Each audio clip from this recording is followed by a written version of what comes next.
अस्सलाम वालेकुम everyone.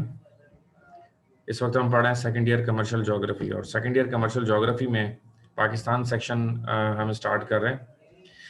Pakistan section में सबसे पहला चैप्टर है history and location of Pakistan.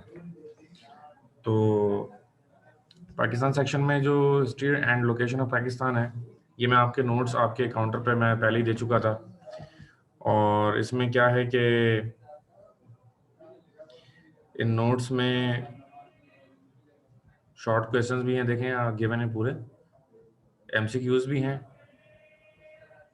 और उसके बाद ये जिस एयर में इस चैप्टर से कोई सवाल अगर आया है वो भी हमने लास्ट में लिखा हुआ है, ताकि आपको इसमें भी हेल्प आउट हो और आप इसकी एग्जाम्स के हिसाब से तैयारी कर सकें। ठीक है जी।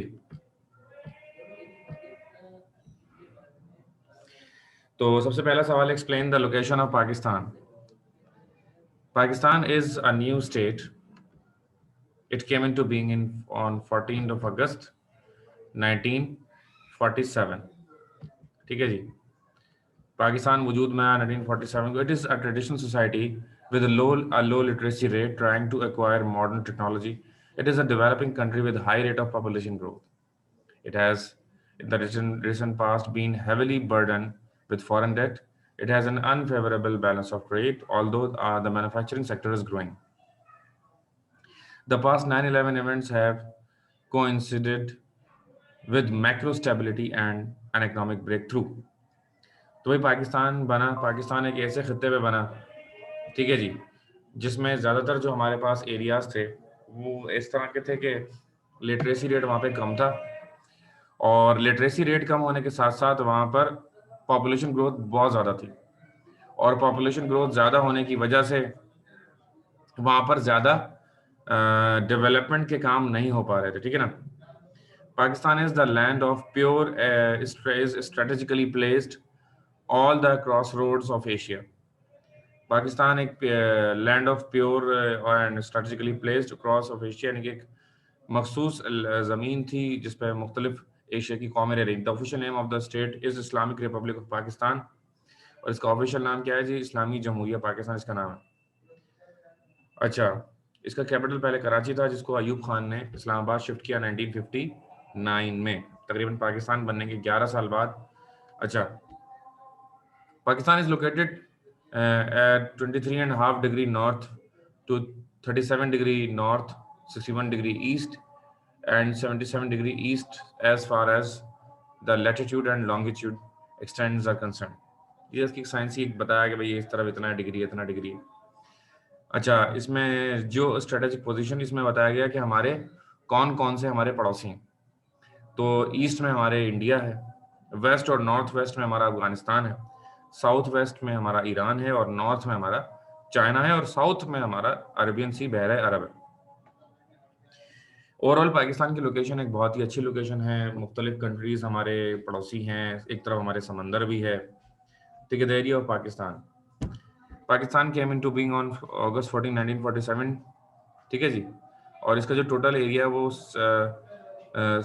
796,096 स्क्वायर किलोमीटर इसका पूरा एरिया है। यह बचपन से पढ़ते आ रहे हैं। अगर पॉपुलेशन की बात की जाए, इस वक्त जो पॉपुलेशन है पाकिस्तान की वो तकरीबन 22 करोड़ आबादी है। ठीक है जी, जिसमें से 97 से 98% तकरीबन मुस्लिम्स हैं, वाइल 2% जो है उसमें क्रिश्चियन, हिंदू, पारसी, अहमदी और दीगर छोटी मोटी जो है वो मज़ाहिब, रिलीजन्स और कास्ट पाई जाती हैं। Importance of location of Pakistan. The importance of location of Pakistan can be explained as number 1, Pakistan and China. ठीक है जी। इसकी लोकेशन एक तरह से इंपॉर्टेंट ये कि पाकिस्तान और चाइना जो है वो आपस में बिल्कुल पड़ोसी मुल्क हैं, और उन दोनों के पड़ोसी होने से बड़ा फ़ायदा होता है इसमें ना। ठीक है जी। China is situated in north of Pakistan. Length of common border between Pakistan and China 600 kilometre. तकरीबन 600 किलोमीटर हमारा बॉर्डर है। सिल्क रूट जो कि शायरा रेशम कहलाती है, कनेक्ट्स द टू कंट्रीज। एक रोड है जो कि हमारे दोनों कंट्रीज के दरमियान है, जिसको सिल्क रोड कहा जाता है, शायरा रेशम, क्योंकि वहां से रेशम बहुत ज़्यादा निकलती है। These countries have warm relations, और हमारे चाइना से बहुत अच्छे ताल्लुकात हैं, और चाइना की भी हमारी ज़रूरत है और हम भी चाइना की ज़रूरत है, और एक दूसरे से हमारे बायलैटरल एक इक्वल लेवल पर हमारे आपस में अच्छे ताल्लुकात हैं, relation. Pakistan and India. In east of Pakistan is India, which is demographically second to China in the world. ठीक है जी। और एक तरफ हमारे इंडिया है जो कि चाइना के बाद आबादी के लिहाज से दुनिया का दूसरा बड़ा मुल्क है। देखें, एक तरफ हमारा पड़ोसी मुल्क जो है वो दुनिया का पहले नंबर पर आता है आबादी में, और दूसरी तरफ इंडिया है वो दूसरे नंबर पर आता है आबादी के अंदर। इससे जो हमारी सरहद है वो तकरीबन 1600 किलोमीटर है, 1600 किलोमीटर। और सबसे तवील जो हमारी सरहद मिलती है वो इंडिया से ही मिलती है। Cease fire line between Pakistan and India of Kashmir is not including in it. और जो कश्मीर और इंडिया की जो कश्मीर, पाकिस्तान और इंडिया की जो हमारी ज़मीन है कश्मीर में, तो वो इसमें काउंट नहीं करी हमने 1600 में ना। अगर वो भी काउंट करें तो बहुत ज़्यादा हो जाएगी, क्योंकि अभी तक उसका मसला ही सॉल्व नहीं हुआ है। क्योंकि हम कहते हैं कि वो हमारा है और वो इंडिया कहता है कि वो उनका है, तो इस तरह से ये डिस्प्यूट अभी तक जारी है। ठीक है जी। Since independence India and Pakistan have never felt themselves at ease. और जब से हम लोग इंडिपेंडेंट हुए हैं कश्मीर की वजह से आज तक हमारे दरमियान कोई बहुत ज़्यादा बेहतर ताल्लुकात नहीं हुए। और इसके अलावा moreover 4 wars have been fought between these two countries. और तकरीबन 4 जंगें हम आपस में लड़ चुके हैं। As a result no progress could be made in the region. और उस 4 जंगों के बावजूद भी कोई अमन मुआहदा हमारे दरमियान, ऐसा कोई लॉन्ग लास्टिंग मुआहदा नहीं हुआ। यूनाइटेड नेशंस भी हमारे दरमियान आई, उससे भी कोई फायदा नहीं हुआ। दोनों ने अपने एक दूसरे के चक्कर में न्यूक्लियर वेपन्स बना लिए हैं, दोनों एटमी ताकत बन चुके हैं। लेकिन दोनों के पास जो है वो दोनों गुर्बत जो है दोनों मुल्क ही तकरीबन देख रहे हैं। इसके बाद है पाकिस्तान एंड ईरान। एक और जो हमारा सरहदी जो है वो पड़ोसी है हमारा, वो है जी Iran. Iran is in the west of Pakistan, वो हमारे मगरिब में पड़ता है। The common border between Pakistan and India is 900 kilometre long. और तकरीबन 900 किलोमीटर की सरहद हमारी ईरान से मिलती है। पाकिस्तान एंड ईरान हैव इस वेरी क्लोज ब्रदरली रिलेशंस। और पाकिस्तान और ईरान के बड़े अच्छे ताल्लुकात हैं आपस में। इसके अलावा ईरान की खास बात यह भी है कि जब पाकिस्तान बना तो सबसे पहले पाकिस्तान को एज अ कंट्री कबूल करने वाले मुल्क का नाम था ईरान, और सबसे आखिर में कबूल करने वाले मुल्क का नाम था अफगानिस्तान। आज भी आप देख रहे हैं अफगानिस्तान से थोड़े हमारे खराब, वो भी मुसलमान हमारा भाई मुल्क है, लेकिन उससे हमारे ताल्लुकात बेहतर नहीं रह पाते हैं, क्योंकि उनकी कुछ कंसर्न ये है कि हमने उनके कुछ इलाके पे कब्जा किए हुए, लेकिन ऐसा नहीं। अच्छा, तो बहरहाल अभी the two countries united together by the bonds of Islam for 14 centuries. और ये हमारा जो टुकड़ा है पूरा, ये एक दूसरे से 1400 साल से एक दूसरे के साथ मिला हुआ है। दोस्ताना रिलेशंस इस खित्ते से बहरहाल उनके हैं। ईरान से पहले भी ताल्लुकात थे, बादशाही दौर में मुगल सल्तनत में भी यहाँ से वहाँ तिजारत और इकनॉमी का आना जाना, लोगों का तालीम के लिए भी ये सब सिलसिले लगे हुए थे। यानी कि हिंदुस्तान से जो लोग इल्म हासिल करने ईरान जाया करते थे, वो मुगल सल्तनत में भी जाते थे, और ईरान से भी लोग यहाँ आते थे। यानी कि ये आना जाना एक लगा हुआ है, जिसको तकरीबन पूरे 1400 साल ही हो गए हैं। इसके बाद importance of Afghanistan and central Asian states. Afghanistan lies in the west of common border between Pakistan and Afghanistan. ठीक है जी, वो भी एक वेस्ट साइड पर हमारे पड़ता है अफगानिस्तान। ठीक है जी, इस कॉल्ड दुरन लाइन। और जो उसकी लाइन है हमारे दरमियान वो दुरन लाइन कहलाती है। और ये तकरीबन 2552 किलोमीटर लॉन्ग है, विच वॉज मार्क इन 1893। और ये 2552 किलोमीटर लंबी सरहद है, जिसको मार्क कब किया गया, ये गौर कीजिएगा, ये 1893 में मार्क की गई। ये बरतानिया ने मार्क की थी, क्योंकि वो उस वक्त जो अफगानिस्तान में बादशाह थे और जो यहाँ बादशाह थे ब्रिटिशर्स, क्योंकि यहाँ आ चुके थे, ब्रिटिशर्स और अफगानियों के दरमियान एक मुआहदा हुआ। उन्होंने एक लकीर मारी कि ये अफगानिस्तान है और ये जो है इंडिया। ठीक है ना, क्योंकि उस वक्त तो पाकिस्तान का कॉन्सेप्ट ही नहीं था। 1893 में तो कायदे आजम ने भी ये नहीं कहा था कि हमें एक अलग मुल्क चाहिए। ठीक है, तो वो एक ब्रिटिशर्स और अफगानियों ने मिलकर एक लाइन लगाई थी। आज तक पाकिस्तान उस लाइन की पासदारी करता है, और आज तक उस लकीर के दूसरी तरफ जो एरिया है उसको अफगानिस्तान ही कहा जाता है। Afghanistan and central Asian countries are too far away from coastal areas and they are landlocked countries. ठीक है जी, अफगानिस्तान और सेंट्रल एशियन कंट्रीज जो है ना एक दूसरे से बहुत दूर हैं, कल्चर के लिहाज से, दीगर लिहाज से बड़ा फर्क है हमारे दरमियान। देखें, शायद अगर हम गाड़ी पे भी निकले ना तो कुछ ही देर में हम अफगानिस्तान पहुंच जाएंगे, लेकिन जो वहाँ के लोग हैं और यहाँ के लोग हैं, उनके कल्चर में, उनकी जबान में, उनकी ड्रेसिंग में, इन चीज़ों में बहुत ज़्यादा डिफरेंसेस पाए जाते हैं। ठीक है जी, these countries have to go through the land of Pakistan to reach the sea. They are the famous for their soil and gas fields. They are included among the agriculturally high productive countries. thus they are important in regard to our future needs। और हमारे उनके दरमियान जो border है उस पर बहुत ही अहम फसलों की जो है ना वो प्रोडक्शन भी होती है, तो इस हवाले से भी वो थोड़े इम्पोर्टेंट हैं। और इसके अलावा फिर अच्छी खासी ट्रेड अफगानिस्तान और इसके बॉर्डर पर होती है, तो it's it's very important. For us to have good relation with Afghanistan, even with India. India के साथ भी हमारे अगर ताल्लुकात बेहतर होंगे तो इकोनॉमिकली हमारे लिए ये बहुत ज्यादा प्रोडक्टिव होगा। मिसाल के तौर पर आप देखिए ना, जो 2 तैयारे पाकिस्तान ने इंडिया के गिराए,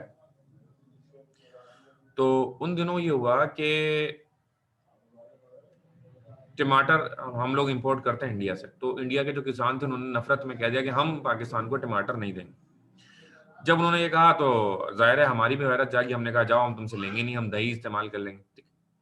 अब क्या हुआ, पाकिस्तान में टमाटर शॉर्ट हो गया। जब पाकिस्तान में टमाटर शॉर्ट हुआ तो वो टमाटर जो 20 रुपए किलो का होना था, वो 20 को मल्टीप्लाई करेंगे 10 से तो 200 रुपए किलो हो जाना चाहिए। ठीक है जी, 200 क्या, वो 200 की जगह 400 रुपए किलो हो गया। ठीक है जी, यानी टमाटर कहाँ पहुंच गया, इतना ज्यादा उसके रेट हाई हो गए टमाटर के। सही है। अच्छा, इसी के साथ साथ टमाटर के जब इतने रेट हाई हो गए, दूसरी तरफ क्या हुआ, वहां पर 1 रुपए का 2 किलो टमाटर इंडिया में बिक रहा था। और एक वक्त ऐसा आ गया इंडिया के अंदर कि 1 रुपए का 2 किलो टमाटर भी लोग खरीदने को तैयार नहीं थे। और ऐसा वक्त आ गया कि उन्होंने टमाटर सड़कों पर, पूरी सड़कें जो थी इंडिया की तहद निगाह टमाटर ही टमाटर हो रहे थे, क्योंकि अब कोई फ्री में भी टमाटर घर पे ले जाने को तैयार नहीं था। आपकी बात समझ में आ रही है कितना नुकसान हुआ इंडिया को भी और पाकिस्तान को भी। यानी हमारी जेब से बहुत ज्यादा महंगा टमाटर हमें बेचा गया और हमें बहुत ज्यादा पैसा देना पड़ा। On the other side of the story क्या है कि वहां पे टमाटर की कोई वैल्यू नहीं रही। तो ये था बायलैटरल ट्रेड का फायदा। अगर ये तिजारत होती रहती तो ना ही इंडिया के किसानों को नुकसान होता, ना ही हमें नुकसान होता। ठीक है जी, तो इस तरह और भी कंट्रीज से हमारे रिलेशंस हैं, जिनका रिलेशंस का स्ट्रांग होना बहुत ज्यादा जरूरी है। ठीक है जी। Now, importance of coastal areas of Pakistan. The industrial progress of most of the Western countries depends on the soil of Gulf countries. Geographically, Pakistan is located in the South Asia. Persian Gulf is located in the southwest of Pakistan. Persian Gulf has geographic importance and countries. ठीक है जी।